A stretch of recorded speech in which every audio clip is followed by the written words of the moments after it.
This is Moral of the Story. Interesting people telling their favorite short stories and then breaking them down to understand what makes them so good. I'm your host, Max Chapovsky. Today's guest is Samir Wagle, the founder of 1111 Partners and the kind of guy who's been willing to make the hard choices necessary to craft the life he wants. After getting his MBA from the University of Chicago Booth School of Business, Samir dove headfirst into hamburgers. The glorious Golden Arches welcomed the freshly educated Boothie as the director of operations, and although he wouldn't stay long at McDonald's, Samir's path would eventually culminate in the role of president and CEO of Protein Bar, where he oversaw strategic improvements that drove a 40% increase in sales and a reduction in employee turnover. Very nice, but not really. You see, Samir realized that he was no longer happy in his marriage and also hated his job. A realignment was in order. So, over the course of 4 months, he got divorced and quit, with nothing lined up. His immigrant parents, who figured by this point that they had nothing to worry about, started to get worried again. Meanwhile, Samir asked himself this crazy question: who do I want to be? And then he asked the critical follow-up question that made the difference between wishing and action. What am I willing to give up to get there? As usually happens in times of introspection, it got a little dark. He pictured himself in a small garden apartment with a bottle of vodka as his only companion. Fortunately, Samir arrived at a conclusion that would drive the next chapter of his career. External success doesn't automatically deliver internal happiness.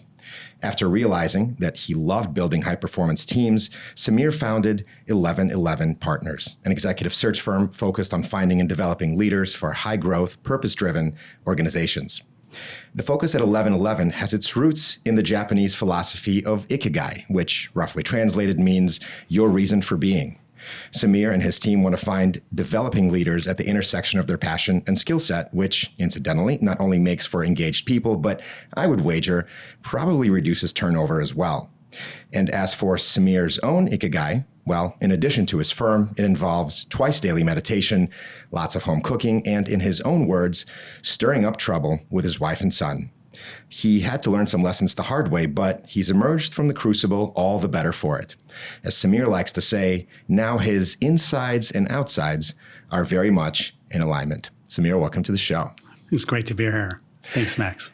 So you are here to tell us a story. So set the stage. Is there anything we need to know before we get started? Yeah, well, I was going to talk a little bit more about about my left turn at Albuquerque, which is what you referred to in your opening remarks. And there was a part that was really, really dark, like when we were thinking about that very bottom of that time. And so I thought I'd go a little deeper in that if that's of interest to you. Let's go. Tell me a story. All right. So as you kind of talked about, there was this point where I all of a sudden took a look at my life, and I was technically doing really well. I had all the external stuff that felt really great to me, and inside it was not fun at all. I was not happy. And as you mentioned, over the next 18 months, I went to my then wife, now co-parent, and said, I think we need to get a divorce. Went to the board 6 months later and said, this is wonderful, but I don't want to do this anymore. And then about 10 months later, I decided to stop drinking. And that's a lot of change at one time. And so there was a point where all these are going simultaneously on. And it was feeling very messy. It was a time where the divorce had hit its lowest point. When you have a company in transition and you're trying to find the new CEO, you're not making any dramatic changes, even though changes need to be made. Mm-hmm. And you're also not talking to the team about what change is coming. And so there's tension that is created there. And then there's just adjusting your lifestyle and the changes that come with that. And so there was just a day that I felt incredibly dark. It was just a very hard day. The divorce got very messy. There was a lot of tension with the private equity firm and at work. And I got home and I grabbed my son, who was 5. I think he was 5 at the time. I was like, hey, let's just go for a walk. And we're walking, and I remember at the time just thinking, I don't know what I'm going to do. Like, I literally don't know what I'm going to do. You know, and the stories I was telling were things like, all of my friends were built up during our 13 years of marriage. I will have no friends. I don't have a job, because I was the kind of person that I resigned and I didn't have another job lined up, because this is part of what caused my immigrant Indian parents some heart palpitations you can imagine. And on and on and on. And so it felt like all doors were closed. And I'm walking my son, who honestly is the most important thing in my life. And he picked up a stick and he goes, "Hey, Daddy, I've got a stick." And I'm like, "Great." And he proceeded to play with this stick. And he's like, "I'm a knight." And the stick is a sword. And then after that, he became a high wire tightrope walker with a sword or with his stick. And then he was a ninja. And I looked at my child and I realized at that moment that we would all be okay. Because no matter what was going on in my life, I was pretty sure that in the suburbs of Chicago, I could find a stick. And that's that moment that I honestly think that was a moment that the clouds got a little lighter for me and momentum shifted the other way. Wow. What was it, you think, about him picking up the stick? What was it about that moment that was transformational for you? You know, my son is probably my biggest teacher. He has this amazing ability to forgive almost instantaneously. Yeah. And he is 13 now, and he's still the same way. I make an incredible number of mistakes. I am so incredibly human. It is hilarious. And I'll be like, "Hey, I'm sorry." And he'll be like, "That's okay." And for him, it is completely gone. Mm-hmm. Like there's no residue. He's not thinking about it a week later. Me, I'm still I'm putting it in I want to put it in the ledger. Yeah. And I'm going to use that ammunition when I need to, right, next time. And for my son, he does not. And so watching him in that moment at 5, realizing that he was fine, made me realize that all the external stuff I thought I needed in order to create the life I needed was exactly that. It was a story. It wasn't truth. I mean, isn't it crazy how, if you think about kids, they don't have any of the baggage that we accumulate over our lives. And so for them, being in the moment is the default. It's not the exception, it's the rule. And in times like this, some of, our darkest hours, we can look at our kids and be like, this is what I need to do more of. I need to be more in the moment and realize that, hey, it's going to be okay. Yeah. Right. And like the irony of the fact that the student has become the teacher without even realizing it. Yeah. Right. And he has no idea. He had no idea when he picked up the stick that he was literally in the process of changing his father's perspective on life. Yeah. Right. Yeah. And the beauty of that is there's a speaker I heard who talked about we tend to look at pain as bad. And his point was, what if you think of like Earth as finishing school, right? And this isn't designed to be like a woo-woo type conversation, but what if you thought of Earth as finishing school? And in any school, you're going to need exams. And what pain is telling you that you are off track. And there's a lesson to be learned to bring you on track. Mm-hmm. And so if you start to look at the challenges in your life and go, hey, okay, great. This is about learning. This isn't about someone is inconveniencing me. Like there is something here that I need to do mm-hmm. in order to continue my journey. And that's helpful to me, is to look like that. Because I think often as humans, we often have different experiences on the surface. Right? So the content is different, mm-hmm. but the context is often the same. We're all learning the same kind of lessons here. Yeah.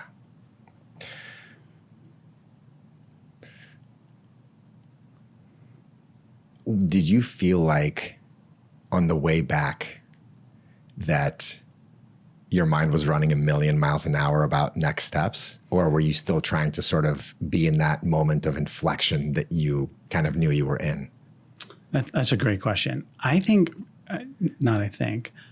moved into a place of peace. Like there was a million miles an hour, looking at my son play with this stick that we should have kept, now that I think about it. Yeah. And just realizing that it'll be okay.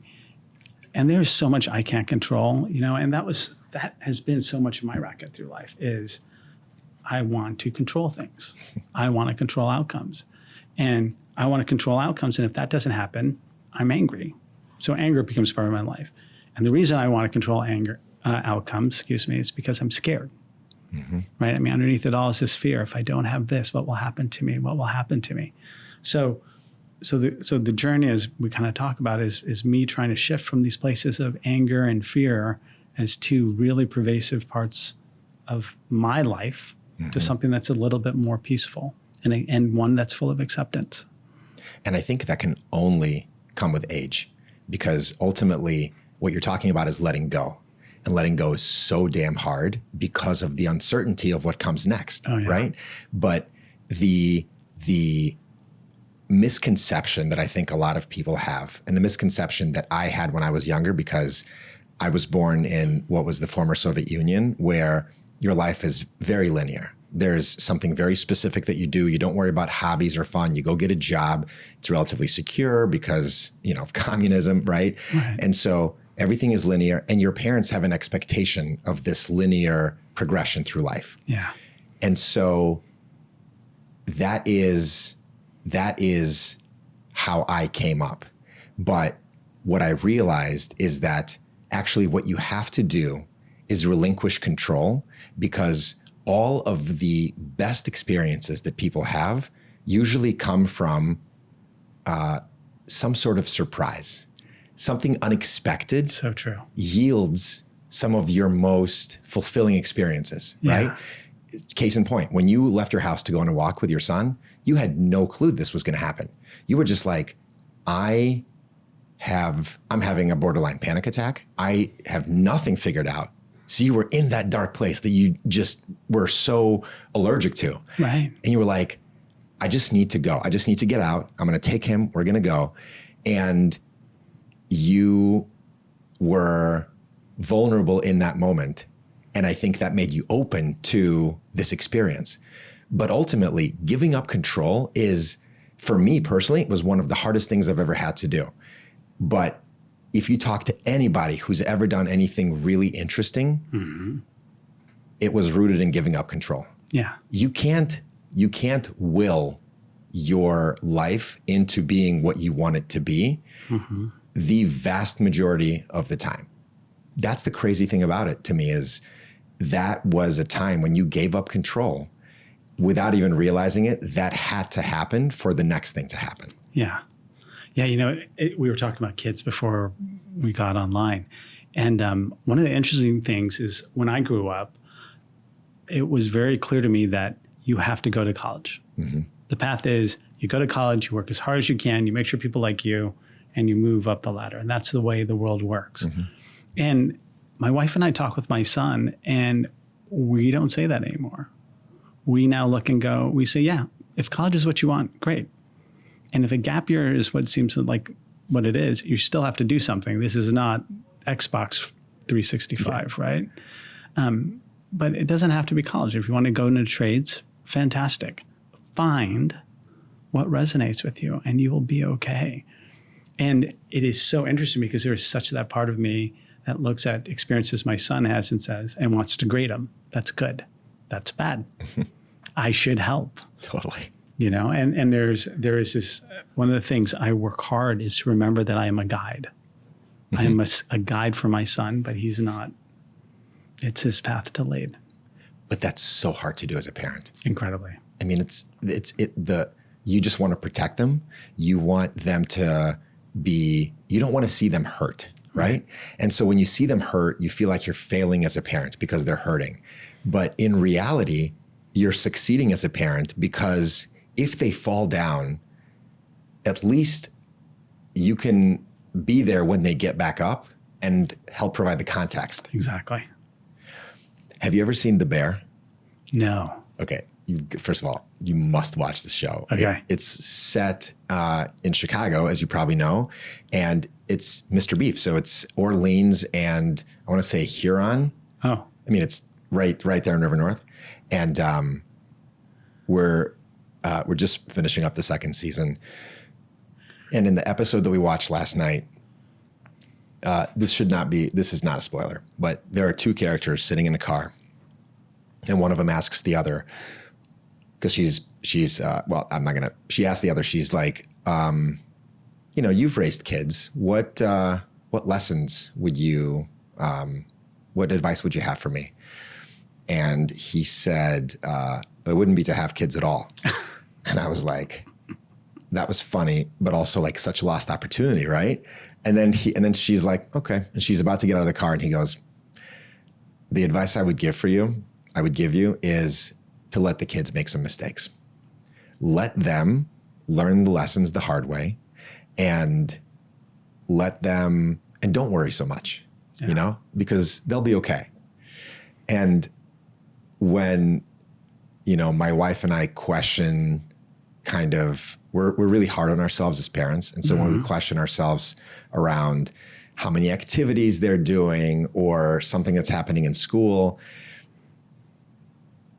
we were having one of these conversations. We're talking to somebody about this, and they said something to me that stayed with me, and it's now advice that I give to other people, because, everybody loves parenting advice, clearly. The advice I give them is, if you're even asking the question, you're doing fine. Yeah. Right? Yeah. Like, you're doing fine. Totally. Well, and you have 3 girls, right? I mean, that's a full household. It's a full house. It's a very full house. It's very loud and very boisterous and very rambunctious. And we are exhausted by the end of the day. But I also know that it's going to fly by before we know it. Mm-hmm. And I heard a quote somewhere that was like, the days are long, the years are short. Beautiful. So like, you could just feel like, damn, it's a full house. They're going crazy. I have nothing left to give. And it is 2:00 in the afternoon. Right. But pretty soon it's going to be 2:00 in the afternoon on their 18th birthday. And then you're like, damn, And do you see any difference in how you and your wife treat your youngest versus your eldest? Totally. Yeah. Absolutely. In fact, the one we're most concerned about is our middle one, because she, as any middle child, usually doesn't get as much attention. And so we try to be proactive around spending time with her and spending time with each one of them to make them feel sort of like like they're getting individual attention from us. But yeah, it's hard. I mean, it's not easy, but just like with anything in life, we're just doing our best, right? We're just trying like everyone else to do our best and do the right thing. Yeah. I tell Renee, I know my son's going to be in therapy. It's just whatever he'll choose, which thing it was that we missed. Right. Yeah. Yeah. I think that's probably true for a lot of people. I mean, and also, it's a matter of explaining to them that, hey, that's okay. Sometimes it's hard for us to process our feelings, and sometimes we need to talk to somebody about it. Yeah. So absolutely. And again, we are scouts, right? We are guides. That's right. And so the path is theirs, the journey is theirs. And again, it's such a gift to me, because there is so much that I still need to learn. Mm-hmm. I mean, there will always be so much for me to learn. And just this ability of being able to now look, I think another thing that came out of it, as you've talked about, is we are all students. Like every moment is that opportunity to both be present and to see what we can get from this moment. Yeah. And that is so hard. So hard. Right? Because at least my mind is always thinking about, oh, well, here's the 97 things on my to-do list. Yep. Here's the things that I wish were different. Mm-hmm. And it is really, it's just, what I try to work on is, how do I tighten the amount of time it takes for me to get back to presence? So there's always going to be things that send me off the edge, right? And so then the work is, great, I know I'm going to go off the ledge. How quickly can I get back up? Totally. And that's where the work is. Are there any sort of exercises or modalities that you found are useful for you outside of the regular meditation practice? Like in the middle of the day when something is happening, is there something you can do in the moment? Yeah, that is a great question. For me, it has just been that practice. I mean, and my day is structured to give me kind of breaks. So I'd have meditation in the morning, and then I have an intense work period until about 11. I hit the gym, and then I have a meditation middle of the day to help me just kind of reflect and reset. And then I go and do kind of another hard sprint in the afternoon. And I find that just having that break and that complete detachment from the work I'm supposed to do, at least during weekdays, is quite a gift. The other thing I do, and I'm getting better at it, is I'm more vulnerable. Yeah. When things are going wrong, my normal tendency is to go, Samir can handle it. Samir should keep it inside, and Samir should fix it and not talk to anybody.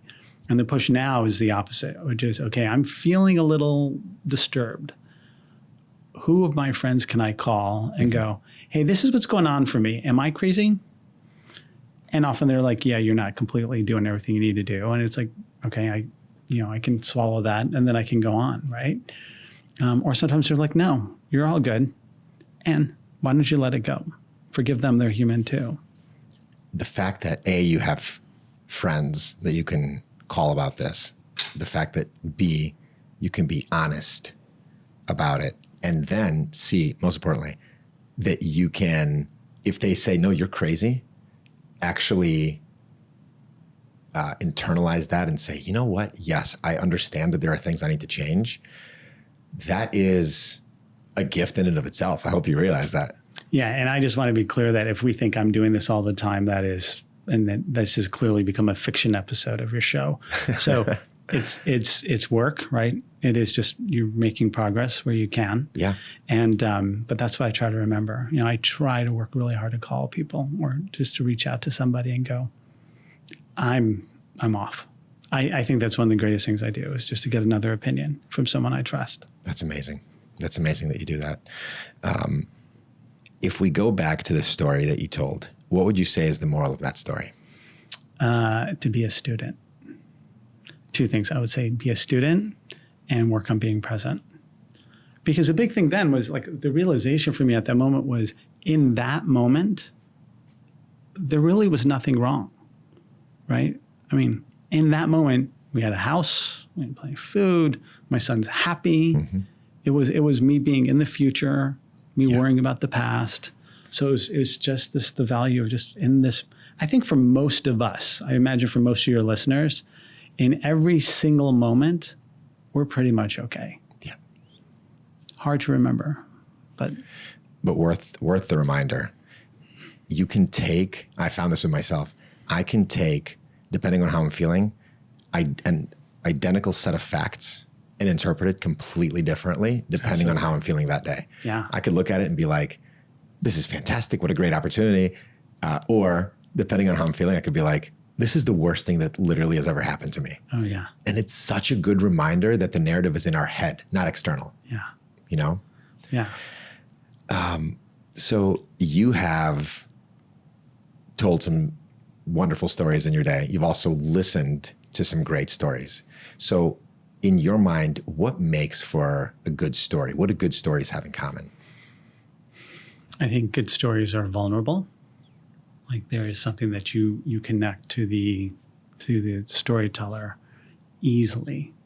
Mm-hmm. So I love the idea of authenticity and vulnerability in a story. To me, that's what draws me in. That I'm seeing a real person, the person behind the mask, which is honestly what you do, right? That's why this is making a plug for Max's podcast right now, which is why this is such an amazing podcast, because that's what it is about, is that desire to really understand who people are, because I think we all have a lot of shared experiences. Mm-hmm. I really believe we could take any single person on this planet, let's say over the age of 5, and if we sat down and just listened to their story, we would go, we could make a movie out of this. Yeah. It's just an amazing experience. Yeah. A lot of people don't share their stories, and I feel like everybody has a good story, and it's just a question of, are you willing to listen to it? Yeah. And I think that's underrated. I actually think that people aren't used to being heard intensely. Like that's not a thing. That's generally because everybody, to your point, is in their mind. They're in their head. thinking about the next thing they have to say or like the next thing they have to do. And so, I think it is, I think it's underrated. We talked about what makes a good story. What makes for a good storyteller? What makes for a good storyteller? The same characteristics are obviously there. And for me, it's some sense of joy. Like they are having a life experience that allows them to go like, hey, I want to share with you, right? Mm-hmm. That enthusiasm, that authenticity around, I want to share something with you because hopefully it is of value to you and service. Yeah. Like less about pushing the agenda and more about that change. I talked to a lot of senior executives who are like, can you take a quick look at my resume? And that's one of the things we talk about is there are so many resumes that are like, these are the things I've done, mm-hmm. so I deserve this. And I suggest a mindset of, what if it was more about what you can offer? What if your entire resume was about what you could offer and what you offer the world? Mm-hmm. And I think that's what I think you see in those people that are great storytellers. Oh, I like that. And it makes people listen. Hopefully. Now, you have a son. How do you use storytelling in your personal life? Oh, gosh. All the time. And it goes back to this idea of being a guide. I have found that my personal experiences seem to have impact on my son. And I think part of it is, I certainly was guilty of this. There can be a tendency for us to make, especially fathers, I think, we can deify them, right? Mm-hmm. My father is perfect. Yeah. I remember my father's the same height I am, which is the towering height of 5'8". And I remember being convinced he was like at least 6'3". Like he was, and he's like, I'm not 6'3". I'm like, you're not 6'3"? And so I think it's the same type of thing with my son. Like I will tell my son I make a mistake, and he always looks at me like, are you telling me the truth? And so the stories around the mistakes I make, I think, have a lot of value for a couple of reasons. One is it's there. Yeah.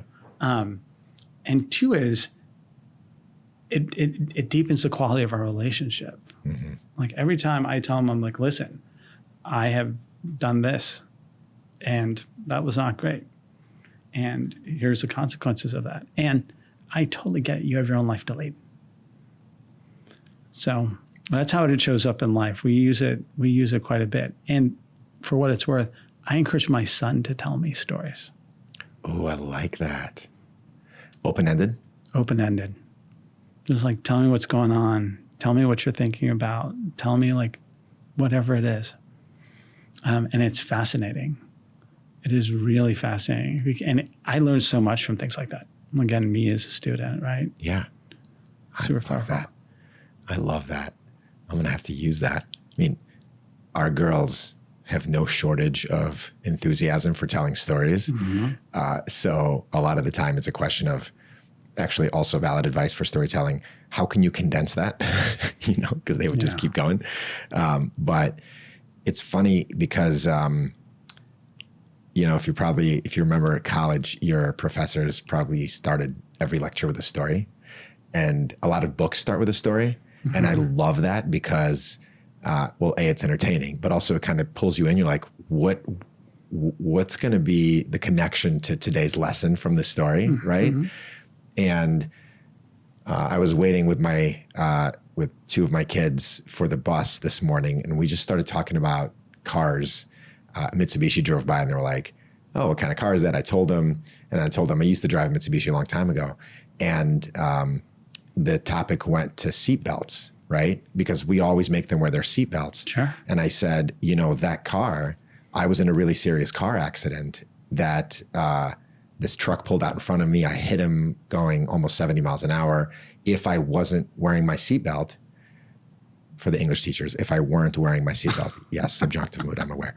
If I weren't wearing my seatbelt, I would have been killed. And so we went into, all of the dynamics and physics of airbags and whatever, and they asked me a million questions. At the end of the day, that was probably a more effective way to illustrate to them that you got to wear your seatbelt, and it's all about storytelling. No question. So Let me ask you this. Yeah. Does every story have to have a moral? No. For those of you at home, I'm kind of wagging my head. I think stories can entertain, right? And I think you can tell stories. I tell stories sometimes from like just a place of just pure love, right? For the beauty of the sharing. Mm-hmm. And I don't know if anyone needs to get anything from it aside from us having a shared experience. Like to your point, right? Stories draw us in. They pull us in. Yeah. And so. Okay. Now I'm curious about your thoughts about that question. It's funny. In the last 2 weeks, I've had 2 people ask me that. And before that, nobody asked me that. Okay. So I actually think every story has a moral, whether or not it's explicit. So if you hear a story and it's purely entertainment, something happens. There's some shift. There's some character arc. There's a beginning, middle, and an end. There has to be some progression in that story. And there's a moral tied to that progression. Sure. In my mind. That's just my opinion. I think that there's a moral to every story if you just look for it. You know? Even the entertaining stories that are just there to be an escape from reality, I think there's a moral there too. And how do you define moral? Like, because I think that would be a big part of it, right? It is a takeaway that you learn through the protagonist of the story.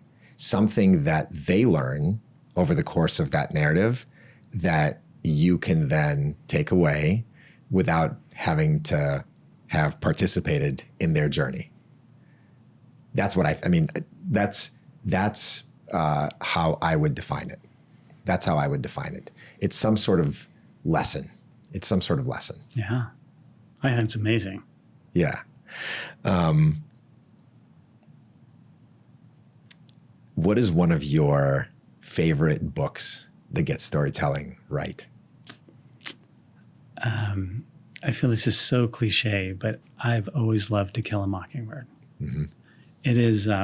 It was a book I read for the first time fairly young, right? Like I think it was like second grade. Mm-hmm. And I've probably read it 6 times since then. And I love, I love a couple of things Harper Lee does. One is taking Scout's perspective is super powerful. Taking a child's perspective, it seems to be a theme of today, is super powerful. And it feels like an incredibly effective way to deal with what was a very sensitive issue. Mm-hmm. And so I love just that combination of moving things through. So that's love that. That's in my pantheon. What a great answer from somebody who has accomplished so much in the business realm that one of your favorite books is actually pure sort of fiction with, almost a fable that has an obvious moral. Yeah, very much so. So last question for you. Yeah. If you could have 5 minutes with your 20-year-old self, what would you say to him? I would say relax. Yeah. Yeah, and I'm sure others have said that as well.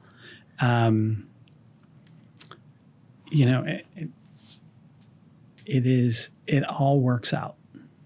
It all works out. And the idea of if you're just willing to kind of like enjoy the ride, the next 30, because I'm in my 50s, the next 30 years of your life will be a lot of fun. Yeah. Got to give up the control first, though. Absolutely. Like you don't have to be X, Y, or Z. Just enjoy the ride and do your best, right? Yeah. I mean, it very much is. Occasionally we talk about these things like give up control, and I've talked to people who are very much on the other side, which is, well, I'm not going to work today, and that's up to someone else. Like that's not me, that's someone else. It's like, no. The way this works is, at least for me, it's I work as hard as I can, and I really do work as hard as I can. And then after I've worked as hard as I can, then I give up control. I do my best, and then I realize that it's out of my hands. That's a critical distinction, by the way. I'm glad that we mentioned that. I'm glad that you said it because you're right. There are people that have this sort of fatalistic attitude and they just let it go. But just like you had to turn things around by working as hard as you can and then giving up control, that's a critical step. So I'm glad you mentioned that. Yeah. Well, this was awesome. Samir Wagle, thinker, leader, searcher. Thank you for being on the show. Pleasure to be here, Max. Thanks for inviting me. Of course. For show notes and more, head over to mosspod.org. Find us on Apple Podcasts, Spotify, wherever you get your podcast on. This was Moral of the Story. I'm Max Trapofsky. Thank you for listening. Talk to you next time.